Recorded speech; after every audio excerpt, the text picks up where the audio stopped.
So hello বন্ধুরা, welcome to our channel haunted frames, যেখানে প্রতিটি ফ্রেমের ভিতরে লুকিয়ে আছে এক নতুন আতঙ্ক।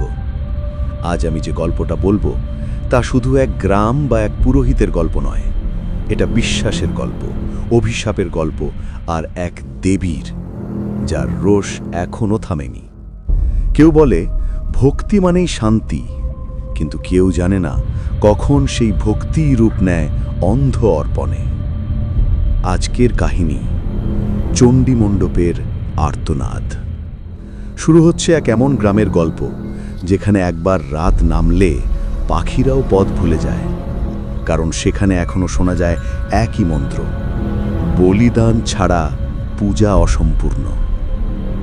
নদীর ধারে একটা ছোট্ট হারিয়ে যাওয়া গ্রাম, কামারডাঙ্গা। দিনেই গ্রামটাকে দেখতে শান্ত, প্রায় অলস। শিশুরা মাঠে খেলে, বউরা কুঁয়োর থেকে জল তোলে, আর বৃদ্ধেরা বটতলার নিচে বসে গল্প করে। কিন্তু সূর্য নামলেই সব কিছু পাল্টে যায়। চারপাশে এমন নীরবতা নেমে আসে যেন কেউ নিঃশ্বাস পর্যন্ত ফেলছে না। এই গ্রামের ঠিক মাঠখানে দাঁড়িয়ে আছে এক পুরনো চণ্ডী মণ্ডপ। ভাঙা ছাদ, শ্যাওলা ধরা দেওয়াল আর কালচে দাগের মতো শুকনো রক্তের ছোপ। একসময় এই মণ্ডপে অষ্টমীর রাতে বলি হতো, ঢাক বাজত, শাঁখ বাজত, ধূপ আর প্রদীপের গন্ধে ভরে যেত চারদিক। আর পুরোহিত বৃন্দাবন মশাই নিজের হাতে দিতেন বলিদান। লোককথা বলে এক বছর তিনি প্রতিজ্ঞা করেছিলেন, এইবার শেষ বলি দেব নিজের রক্তে। সেই রাতেই ঝড়, বিদ্যুৎ আর এক প্রচণ্ড চিৎকার শোনা যায়। পরদিন সকালে দেখা যায় বৃন্দাবন মশাই মূর্তির সামনে নিথর, কপালে ত্রিশূলের দাগ। তারপর থেকেই কেউ আর ওই মণ্ডপের নাম মুখে নেয় না। কিন্তু প্রতি বছর অষ্টমীর রাতে বাতাসে ভেসে আসে সেই ঘণ্টার শব্দ, যেন কেউ অন্ধকারে এখনো পূজা দিচ্ছে। 40 বছর পর এক তরুণ পুরোহিত অনির্বাণ চক্রবর্তী আছে কলকাতা থেকে। সে আধুনিক শিক্ষিত, কিন্তু ভিতরে গভীর বিশ্বাসী। সে শুনেছিল কামারডাঙ্গা গ্রামে বহু বছর ধরে দেবী চণ্ডীর পূজা বন্ধ। তার বিশ্বাস দেবী রুষ্ট হতে পারেন না, হয়তো শুধু ভুলে গেছেন ভক্তদের। গ্রামের বুড়োরা তাকে সতর্ক করে, ও বাপু, ওই মণ্ডপে যেও না, ওখানে এখনো বলির গন্ধ আছে। কিন্তু অনির্বাণ মৃদু হাসে, বলে, যে ভয় পায় সে কখনো সত্যিকার ভক্ত নয়। সন্ধে নামতেই সে একাই লণ্ঠন হাতে বেরোয়। আকাশে কালো মেঘ, ধানের গন্ধ, দূরে কুকুরের ডাক। মণ্ডপের ফাটল ধরা দরজা ঠেলে ভিতরে ঢোকে সে। ভিতরে শুধু ধুলো, শ্যাওলা আর নষ্ট গন্ধ। মূর্তির চোখের নিচে কালো দাগ, যেন ঘুম না পাওয়া চোখ। সে ধীরে প্রদীপ জ্বালায়, বলে, মা চণ্ডী, আমি এসেছি আপনাকে আবার জাগাতে। ঠিক তখনই বাতাস থেমে যায়, লণ্ঠনের আলো একবার দপ করে কেঁপে ওঠে, আর কানে আসে এক মৃদু ফিস ফিস শব্দ, বলিদান ছাড়া পূজা অসম্পূর্ণ। অনির্বাণ থমকে দাঁড়ায়, চোখ মেলে তাকিয়ে দেখে চারদিকে। কেউ নেই, শুধু ছায়া। কিন্তু সেই ছায়ার মধ্যে যেন একজোড়া চোখ তাকিয়ে আছে তার দিকে। রাত তখন প্রায় 12টা। চারপাশ কুয়াশায় ঢাকা, যেন গ্রামটার ওপর কেউ কুয়াশার অদৃশ্য চাদর টেনে দিয়েছে। আকাশে চাঁদ নেই, শুধু কালো মেঘের থোকা থোকা ছায়া। চণ্ডী মণ্ডপের ভিতরে বসে আছে অনির্বাণ। লণ্ঠনের আলোয় তার মুখে ধোঁয়াটে ছায়া পড়ছে। চোখ বন্ধ, ঠোঁটে মন্ত্র, ওম অং চণ্ডী, জয় মা দুর্গা, জয় মা শক্তি। বাতাসে ধূপের গন্ধ ছড়িয়ে আছে, কিন্তু হঠাৎ একটা ঠান্ডা হাওয়া বইল।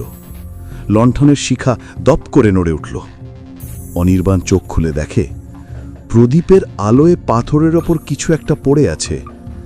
সে ধীরে এগিয়ে যায় আর দেখে একটা ছাগলের মাথা।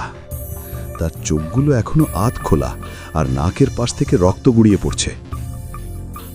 এই সব দেখে তার গলা শুকিয়ে যায়। সে পিছিয়ে আসে, কিন্তু ঠিক তখনই মূর্তির চোখে হালকা লালচে আলো জ্বলে ওঠে, আর শোনা যায় একটা অদ্ভুত কণ্ঠ, না পুরুষ না নারী, গলার ভিতর থেকে বেরোনো ধীরে ধীরে ঘূর্ণায়মান এক শব্দ। তুই আমায় শান্ত করতে চাস? তাহলে বলিদান দে। বলিদান না দিলে চণ্ডী শান্ত হয় না। অনির্বাণ থমকে যায়, মুখে ঘাম, চোখে আতঙ্ক। সে বলে, কে কে কথা বলল? চারদিক নিস্তব্ধ। হঠাৎ ঘণ্টা বাজে, লণ্ঠন নিভে যায়। অন্ধকারে শুধু সেই আওয়াজ, বলিদান ছাড়া পূজা অসম্পূর্ণ, বলিদান ছাড়া পূজা অসম্পূর্ণ।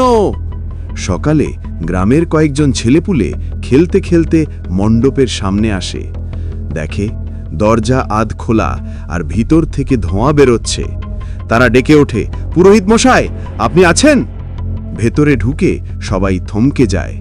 মাটিতে এখনো তাজা রক্তের দাগ, প্রদীপ জ্বলছে, কিন্তু সেই আলোতে মূর্তির মুখে যেন এক অদ্ভুত হাসি। মূর্তির সামনে বসে আছে অনির্বাণ, চোখ বন্ধ, মুখে প্রশান্তি, ঠোঁটে মৃদু হাসি। লোকেরা জিজ্ঞাসা করে, কি হয়েছে? সে ধীরে চোখ খুলে বলে, মা এখন শান্ত। তার কপালের পাশে দেখা যায় এক ক্ষীণ দাগ, যেন কেউ নখ দিয়ে চামড়া ছিঁড়ে দিয়েছে। সবার গা কাঁটা দিয়ে ওঠে। সেই দিন থেকে অনির্বাণ আর কারো সঙ্গে কথা বলে না।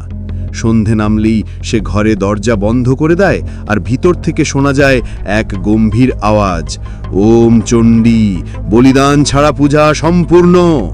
গ্রামের লোকেরা ভয়ে তার বাড়ির সামনে দিয়ে হাঁটে না। রাত নামলেই চারদিকে হাওয়া ভারী হয়ে ওঠে। বাতাসে ধূপ, ফুল আর কাঁচা রক্তের মিশ্র গন্ধ ভেসে বেড়ায়। সেই দিন ছিল অষ্টমী। গ্রাম জুড়ে অদ্ভুত অস্থিরতা। পুকুরের জলে ঢেউ ওঠে, কুকুরগুলো ঘেউ ঘেউ করে, আর আকাশে হঠাৎ বিদ্যুৎ চমকে ওঠে। সারাদিন কেউ অনির্বাণকে দেখেনি। সন্ধ্যের পর গ্রামের এক ছেলে বলে, চণ্ডী মণ্ডপের দিক থেকে ঢাকের শব্দ আসছে। বৃদ্ধ হরিপদ কেঁপে উঠে বলে, ওই ঢাকের সুর, ওই তো বৃন্দাবন মশাইয়ের বলির সুর। লোকেরা দরজা জানালা বন্ধ করে দেয়। বাইরে ঝড়, আকাশে বিদ্যুৎ চমকাচ্ছে, আর মণ্ডপের ভিতরে প্রদীপের আলো নড়ছে। সেখানে অনির্বাণ দাঁড়িয়ে, হাতে ত্রিশূল, চোখ লাল, গলায় কণ্ঠমালা, শরীরে পবিত্র ছাই মাখা। মূর্তির সামনে সে ধীরে বলে, মা চণ্ডী, যদি শান্তি আনতে হয় বলিদানে, তবে আজ আমি নিজেকে উৎসর্গ করব। চারপাশ অন্ধকারে ঢেকে গেল। হঠাৎ এক ভয়ঙ্কর বিকট চিৎকার, আর তারপর নিস্তব্ধতা। শুধু রক্ত পড়ার টিপ টিপ শব্দ, আর এক অদৃশ্য ঘণ্টা, টং টং টং। কিছুক্ষণ পর চারিদিকে নিস্তব্ধ। ভোরবেলা গ্রামের কয়েকজন সাহস করে মণ্ডপের দিকে যায়। দরজা খোলা, ভিতরে ধোঁয়া ভাসছে, ধূপের গন্ধ আর কাঁচা রক্তের গন্ধ মিশে এক অদ্ভুত বাতাস তৈরি করেছে। তারা দেখে মূর্তির সামনে পড়ে আছে অনির্বাণের দেহ, ত্রিশূল বুকে গাঁথা, চোখ বন্ধ, কিন্তু মুখে এক শান্ত হাসি, যেন সে মুক্তি পেয়েছে। আর দেবীর মুখে লালচে আলো, ঠোঁটে যেন ফুটে উঠেছে এক তৃপ্তির হাসি। বৃদ্ধ হরিপদ কাঁপা গলায় বলে, বলিদান শেষ হলো। সেই দিন থেকে কেউ আর মণ্ডপের কাছেও যায় না। রাত নামলেই ভেসে আসে ঢাকের ক্ষীণ আওয়াজ, কখনো কারো কানে আসে ফিসফিস কণ্ঠ, বলিদান ছাড়া পূজা অসম্পূর্ণ। আর মণ্ডপের পেছনের দেয়ালে যেখানে শুকনো রক্তের দাগ ছিল, সেখানে এখনো মাঝে মাঝে দেখা যায় নতুন কাঁচা রক্তের ছাপ। দেবী শান্ত হয়েছেন কিনা কেউ জানে না, কিন্তু কামারডাঙ্গা গ্রাম আজও অভিশপ্ত, কারণ একবার যে চণ্ডী মণ্ডপ জেগে ওঠে, তার ক্ষুধা আর কোনো দিন মেটে না। কিন্তু কামারডাঙ্গা গ্রাম আজও নিস্তব্ধ রাতের মাঝে ফিসফিস করে, বলিদান ছাড়া পূজা অসম্পূর্ণ। কখনো রাত গভীর হলে চণ্ডী মণ্ডপের পেছনের দেয়ালে আবার দেখা যায় রক্তের ছোপ, আর বাতাসে ভেসে আসে মন্ত্রের গন্ধ। হয়তো চণ্ডীমা শান্ত হয়েছেন, অথবা হয়তো এখনো খুঁজছেন পরবর্তী বলি। তোমরা এখন শুনলে চণ্ডী মণ্ডপের আর্তনাদ, হাউন্টেড ফ্রেমসের এক বিশেষ পর্ব। যদি গল্পটা ভালো লাগে তাহলে অবশ্যই লাইক, কমেন্ট, শেয়ার করো, আর সাবস্ক্রাইব করো হন্টেড ফ্রেমস, যেখানে প্রতিটি ফ্রেমের ভিতরে লুকিয়ে থাকে এক নতুন আতঙ্ক। ধন্যবাদ।